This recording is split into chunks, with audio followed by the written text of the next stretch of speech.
težkem gostovanju v Londonu ste to tekmo gotovo želeli čim hitreje, čim mirneje pripeljati do konca. Kar je na nek način uspelo, pa tudi ne. Tako je.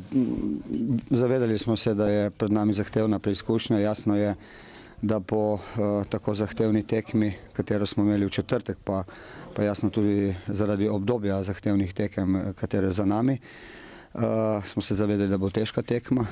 Videlo se je, da smo v tekmo šli zelo dobro, imeli popolno dominacijo priložnosti, igrali kombinatorno, vendar potem v nekem trenutku se je videlo, da ne moramo takega ritma držati skozi 90 minut, so se pojavile težave v smislu, da je Aluminij potem, zavedali smo se, da goji ta kratek pas, da dobro kombinirajo in tu smo imeli nekaj težav, vendar smo se dobro odbranili in imeli poleg tega v drugem polčasu še precej možnosti zadetka. Imeli smo lepe priložnosti, bi bilo bolj mirno vse skupaj, če bi zadeli tudi iz tistih najlepših. Tako pa potem na koncu zadetek iz prekinitve, vendar smo kakorkoli 3 točk zelo zadovoljni. Se pravi, je tale nekakšen padec bil posledica te utrujenosti v drugem polčasu? Sigurno. Videlo se je, da smo se uspeli psihično pripraviti. To pomeni, fantje so pokazali enormno željo, da bi tekmo zmagali. Tako je tudi bilo do trenutka, ko je bilo dovolj energije.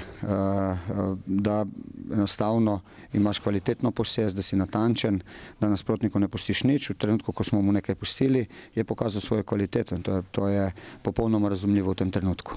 Ste se zato v nadaljevanju odločili priložnost ponuditi izkušenejšim igralcem? Vendar je bilo pričakovati, da bi na tej tekmi še kakšen mlad igralec dobil priložnost?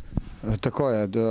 Pomembne so točke in jasno je, da poleg te borbe za naslov prvaka je potrebno tudi tu pa tam dati priložnost mladim igralcem, to je jasno, vendar v tem trenutku sem se odločil, da so 3 točke najbolj pomembne. Gospod Flis, to je sedaj že 4. zaporedni poraz. Ja, zdaj ne vem, zakaj bi šteli poraze, to je res. Vse skupaj na tabeli ne bo v redu, na listici, ampak če pogledamo današnjo tekmo, lahko rečemo nje, da prvi polčas ni bil najboljši z naše strani. V drugem polčasu smo odigrali dosti bolje, prišli smo dostikrat do nasprotnikov 16-metrskega prostora, imeli smo določene zaključke. Res je, da nasprotnik imel več priložnosti kot mi, ampak v splošnem smo lahko z drugim polčasom zadovoljni in upamo, da bomo igro, kot je bila prikazana v drugem polčasu, tudi pokazali proti ekipi Kopra. Potrjujejo se nekatera razmišljanja, da boste težko držali ritem skozi celotno prvenstvo. Ja, gledajte, zdaj že imamo 2 igralca izven stroja zaradi težkih poškodb. Tudi utrujenost je prisotna, tako da s tem kadrom, kaj ga imamo, bo za nas zelo težko, ampak poskušali bomo, tudi če bo treba s 13-12 se zoperstaviti nadaljevanju tega prvenstva in upamo na najboljše. Kaj storiti, da se krivulja ponovno obrne navzgor?